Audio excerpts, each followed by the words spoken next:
Food Lunch started going out into community and just feeding people. The co-founders took an idea from Oakland, California, and kind of ran with it because we're just a bunch of punks that want to take care of our neighbors. And it's really grown exponentially from there because we see there's a huge need in the community for people who are unhoused, who are under the ALICE threshold, who are living in abject poverty with getting basic needs met. And at the root of everything we do is relationship building. And so we can give out tents, we can give out safe use supplies, we can show up to someone after an overdose, but none of that matters if we don't really center in on having a really strong relationship with our people and reminding them that regardless of where they've been, what they've done in their lives, that we love them, we want to see them every day, we want them to show up as their best selves, and even when they don't, we still love them. These people aren't clients to us, they're like actually our community and friends. Like, these are people that we know by name. These are people that we share stories with each other. Like, these are people that we actually make connections with. Anyone who comes into our drop-in center is considered a part of our community. We want you to walk in the door and to feel comfortable talking with us. There's a reason why we have books and board games on our shelf. There's a reason we offer lunches, because we want to connect with people. We want to have real relationships with these folks. We're not requiring anything of anybody.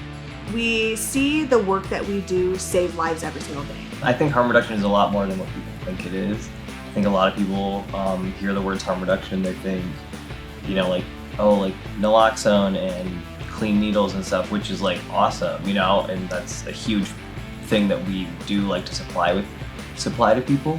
But it's like, at the end of the day, it's about reducing harm. It's about keeping people safe and making sure that people have the resources to stay in a less harmful situation. I think one of the things I love most about Punks with Lunch is we do the harm reduction side, and my job is to tie it into a recovery aspect. Not everyone's recovery is the same, and not everyone's ready for abstinent-based recovery, and that's where Punks fits into the community beautifully. So in that support, if that person is still wanting to continue their use, we want to keep them safe, we want to keep them alive, we want to build a connection with them, a relationship. And the point of harm reduction is not to try to tell anybody what they should or shouldn't do, but to try to make sure that while they're making choices, that their autonomy, their dignity is protected, and that they are able to do those things safely and with education. So I'm not here trying to tell anybody what they should or shouldn't do. I'm just here saying, how can I help you and how can I make what you're doing safer? Harm reduction is so much more than safe use supplies. It is making sure that someone can call their mom the next day, that someone can see their kids, right? That someone can make a different choice if they choose to.